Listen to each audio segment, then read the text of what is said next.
Halo semuanya, jadi balik lagi bareng aku Noel dan selamat datang di Apa Aja Dibahas. Dan kali ini aku nggak bakal bahas buku, karena ini apa aja ya, jadi aku bakal bahas coba apa aja. Dan di segmen kali ini, aku nggak tahu mau judulnya apa. Tapi satu hal yang aku mau bahas adalah privilege. Jadi sebenarnya aku di sini aku udah ngelis apa aja yang mau aku bahas gitu kan.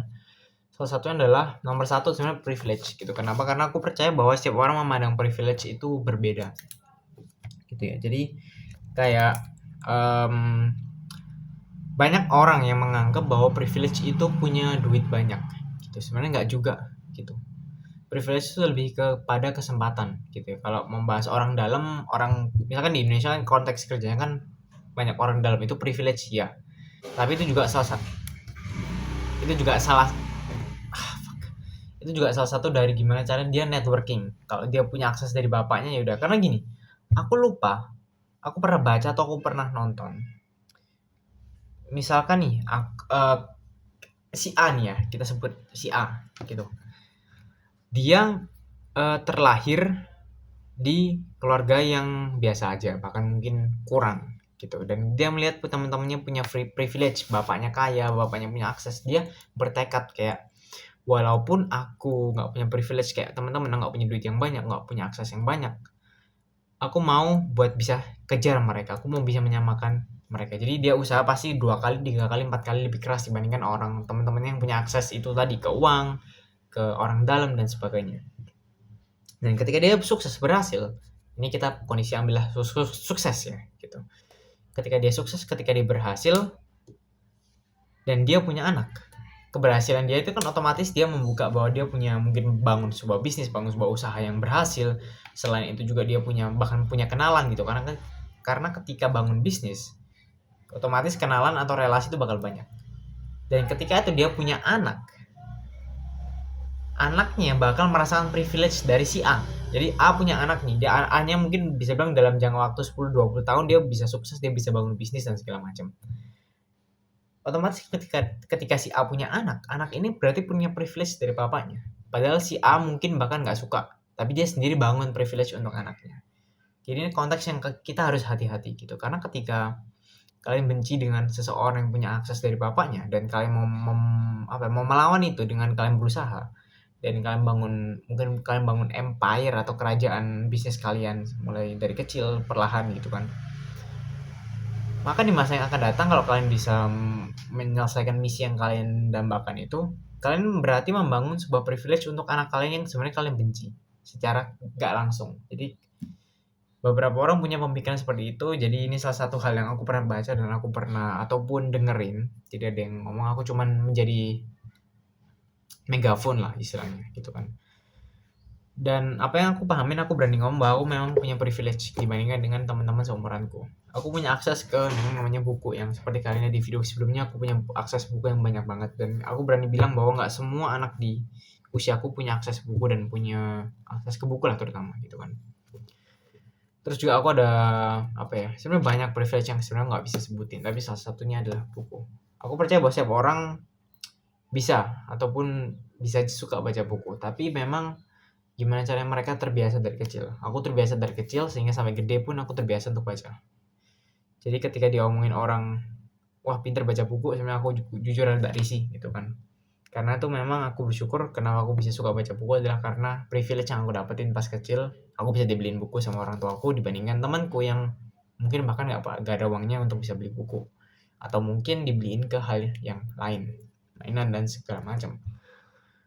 Juga memang privilege ini memang setiap orang punya pandangan sekali lagi ya. Dan ini sangat-sangat penting gitu. Karena ketika kita salah memandang sebuah privilege, kita bisa yang pertama kita jatuh di dalam itu karena aku nggak punya akses seperti teman-temanku. Ngapain aku juga harus kerja keras gitu. Aku merasakan ada teman-temanku yang seperti itu dan aku memang agak sangat sulit ya. Ada kelas sebenarnya. Jadi ketika ngeliat mereka nggak ngomong secara langsung, tapi aku bisa ngerasain secara langsung bahwa bahasa tuh mereka gitu. Ketika mereka nggak mau kerja keras dan segala macam, dikarenakan mereka nggak punya akses yang cukup. Tapi ketika itu juga mereka punya akses ke yang namanya ponsel, mereka punya akses ke yang namanya jaringan internet, mereka punya akses ke dalam itu. Mereka nggak memandang itu sebagai privilege, tapi memandang itu sebagai hal yang biasa. Sama halnya juga dengan makan sebenarnya, makan, internet. Ada anak-anak di luar sana yang seumuranku, yang nggak punya akses yang cukup buat sekolah, ataupun nggak punya akses yang cukup buat eh dapetin makanan, nggak punya akses untuk main game gitu kan. Anak-anak yang seumuranku juga yang mungkin mikir kayak gitu, adik kelas dan segala macam. Mereka juga kemungkinan besar akan mikir kayak, ah, duitku nggak banyak gitu kan. Kayak yang ya udah aku sekolah udah seadanya gitu. Kalau dikasih bantuan ya udah bersyukur. Tapi mereka nggak mau ngelakuin sesuatu yang lebih gitu. Ada anak-anak di luar sana yang kesulitan untuk makan itu kayak ada sulit dan segala macam. Bukan di sini aku membandingkan ya. Tapi kadang ketika kita lupa untuk bersyukur, itu bisa menjadi tolak ukur buat kita gitu. Walaupun memang bagi pandanganku itu adalah hal yang salah karena akhirnya kita bersyukur di atas penderitaan orang lain secara tidak langsung. Banyak orang juga yang di luar sana merasakan kesulitan ya. Mereka nggak bisa main game, mereka cuma bisa ngeliat dan juga banyak sebenarnya banyak. Tapi kita sendiri kadang mikir kayak termasuk aku juga kadang kayak kurang bersyukur aja gitu. Di anak-anak di luar sana mereka makan sulit, tapi aku sendiri kadang buang. Aku sih untuk makan nggak pernah buang, tapi ketika ngeliat orang-orang di sebelahku dan segala macam ketika mereka nasi sebiji aja sebenarnya jujur jujur aku gatal banget untuk mereka nggak habisin. Daging aku kayak ayam itu aku krokotin ya apa istilahnya kalau bahasa di luar Jawa Timur itu ini tulang-tulangnya tuh kayak sedot lah. Sampai dagingnya tuh habis tinggal tulang doang. Bahkan tulang muda aja kadang aku makan. Dan ini adalah hal yang salah satu patut kita apa ya? Waspadai gitu. Karena ketika kita sekali lagi salah memandang sebuah privilege itu akan menjadi kejatuhan untuk masing-masing dari kita. Dan aku bersyukur ketika aku punya akses ke buku dan dimana orang-orang nggak punya akses aku bisa bantu untuk pinjemin walaupun pada akhirnya mereka nggak baca secara intens gitu dibandingkan dengan aku. Bahkan dari mereka kebanyakan memang buat main game waktunya dan segala macam sebenarnya nggak masalah juga selama mereka bisa ngimbangin itu dengan sekolah. Salah satu juga yang lumayan sebenarnya krusial ya adalah ketika aku lupa dengerin dari mana privilege-nya juga bahas ketika kondisi yang di Indonesia saat ini baik-baik aja gitu dibandingkan aku nggak mau ngomong terlalu kasar ya di Amerika aja kita bandingin. Di Indonesia angka kriminalitas itu bisa dibilang sedikit dibandingkan Amerika. Kenapa? Karena di Amerika itu Amerika Serikat terutama itu mereka punya akses secara bebas ke senjata api. Dan mereka kan kalau tahu di sana tuh di pinggir-pinggir kok beberapa titik di kota-kota itu di sana tuh mereka um, punya toko senjata gitu. Ada shooting range-nya juga di dalam toko. Jadi kalian bisa datang cukup umur seharusnya kalian bisa beli gitu walaupun harganya memang lumayan ya $1.000 800 mungkin ya kisaran gitu harusnya. Sehingga angka kriminalitas di sana tinggi. Orang bisa punya akses ke senjata, bahkan mungkin ada senjata yang ilegal untuk ancam untuk pencurian dan segala macam. Penembakan di sana tuh katanya itu lumayan sering. Ambulan tuh katanya hampir tiap hari tuh ada bunyi-bunyian dan segala macam karena yaitu nyelamatin orang yang tertembak dan segala macam. Jadi aku benar berharap juga untuk kalau aku ada keluarga di sana dan kenalan teman juga di sana, aku berharap mereka baik-baik aja sih sebenarnya. Dibandingkan di Indonesia, angka kriminalitas itu rendah banget gitu. Coba aku mau cari ya. Jumlah kriminalitas di Amerika 2023 menaik 15%. Aku mau nanya perplexity aja. Yang perplexity. US criminal rate in 2023. Jadi aku bakal coba cari. Kalian juga bisa pakai AI untuk cari tingkat kriminalitas di 2023.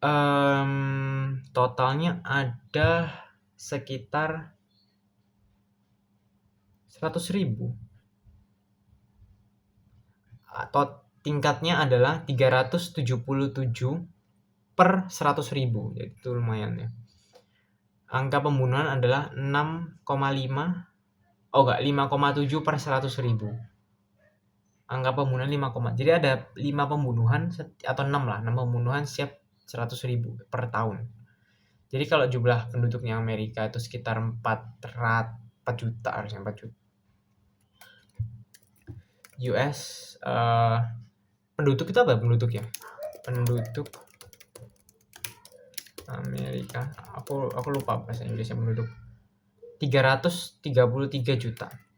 Jadi kalau kita kalikan adalah, kalau kalian ambil kalkulator, jadi tingkat pembunuhannya adalah 5,7 per 100.000. Jadi yang pertama adalah tadi adalah kalian 333 juta. Gimana? 333 juta. Oke, kalian bagikan dengan 100.000. Dikalikan dengan 6 atau dikalikan dengan 5,7. Jadi ada 18.981 orang yang terbunuh di tahun 2023. Ini gila, teman-teman. 18.981 orang yang terbunuh di 2023 dibandingkan di Indonesia yang bahkan nggak sampai segitu. Memang ada pembunuhan, tapi angkanya sangat kecil. Dengan perbandingan penduduk tuh beda tipis ya. Indonesia kan hampir 300 juta gitu kan. Jadi kita sebenarnya seharusnya juga bersyukur gitu, banyak orang memang juga meniti karir untuk ke sana gitu kan. Tapi itu ada anak-anak juga, kalau kalian tahu juga ini yang lumayan ngeri adalah school shooting gitu di Indonesia. Memang sulitnya sebenarnya agama sih, bangun gereja dan segala macam. Tapi aku lebih bahas ke school shooting. Kalau kalian tahu itu bukan sesuatu yang bisa dibercandain, bahkan aku sama sekali nggak berani untuk bikin itu bercanda. Di sana ketika ada orang yang pakai kostum badutnya kayak di TI atau IT itu ya di film itu, terus mereka datang ke sekolah anak-anak SMP SD ditembakin, itu kalau kalian di dalam kondisi itu kalian itu nggak pantas untuk dibikin semacam komedi gitu, karena itu kalian nggak merasakan di tempat itu, dan mereka yang di sana mereka belum nyentuh 18 tahun, belum punya KTP lah istilahnya kan, masih SMP, bahkan mungkin ada yang SD. Mereka ngerasain bahkan ada teman-teman yang mati di sebelah mereka tertembak. Itu traumanya bakal mereka bawa seumur hidup. Itu ketika mungkin sekolah, bahkan mereka jadi trauma untuk belajar, mereka trauma untuk ke sekolah dan segala macam. Jadi itu bukan sesuatu yang pantas untuk dibercandain gitu. Kamu bahas dark jokes, aku jujur bingung gitu kan standarnya apa, tapi itu bukan sesuatu yang pantas gitu. Ketika ada orang-orang yang trauma akan hal kejadian itu, ya itu bukan. Jadi mending kalian kalau di Indonesia ngejokesnya nyindir pemerintah gitu, nyindir Mulyono sama Fufu Fafa, daripada nyindir dark jokes gitu. Udah jangan gitu kan. Jadi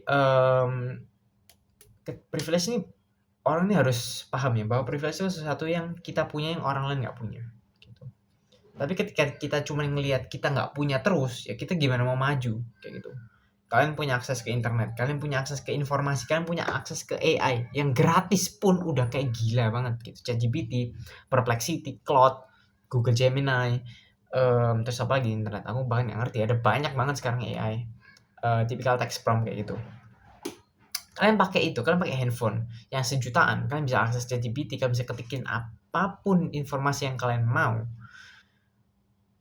Nggak semua sih, kalian bikin bom aja nggak bisa gitu ya, memang itu ada standar protokolnya, tapi kalian bisa cari informasi yang relate dengan minat kalian. Kalian berminat dengan musik, kalian mau cari teori musik di situ kalian bisa. Kalian berminat dengan psikologi, kalian bisa mau belajar di situ. Kalian bahkan bisa minta AI untuk bikinin jalur kalian belajar, learning pathway istilahnya. Kalian bisa minta dia bikinin. Jadi makanya kalau kalian bingung mau dari mana, ya tuh aku mau belajar ini, kalian ketikin di AI pakai bahasa Inggris ya pastinya. I want to learn cyber security, misalkan aku tertarik dalam cyber security. Make me the full pathway from beginner to mungkin intermediate atau expert gitu. Jadi kalian bisa pakai AI. Jadi kalian punya akses ke AI itu kalian pakai gitu. Jadi itu salah satu juga teman-teman yang aku bilang tadi ya, adik kelas mereka nggak memandang ini sebagai sebuah privilege. Jadi satu hal sebenarnya gimana cara kita memandang ini sebagai privilege adalah kita bersyukur atas kondisi kita apapun ke Tuhan. Mau bahas agama apapun aku gak mau bahas gitu kan, aku bukan ahli agama. Tapi satu hal adalah kita syukurin apa yang kita punya sekarang, bukan untuk membandingkan, tapi ini apapun yang udah kita dapetin sekarang kita bersyukur, sehingga ya kita bisa berusaha untuk mengkali lipatkan privilege yang udah kita punya. Misalkan contoh ya akses internet kayak gitu. Jadi gimana cara kita akses, jadi aku punya akses internet, aku punya akses handphone, aku mau coba bagiin apa yang aku punya. Jadi ini adalah privilege yang juga aku manfaatin. Aku punya akses ke buku, aku mau coba bagiin itu ke teman-teman, walaupun memang aku masih belajar juga gimana caranya yang baik untuk bagikan isi dari sebuah buku. Jadi segitu doang dari aku. Jadi sampai jumpa, dan mungkin di video berikutnya nggak tahu bahas apa lagi. Sebenarnya ada sih, cuman pura-pura goblok aja. Ciao.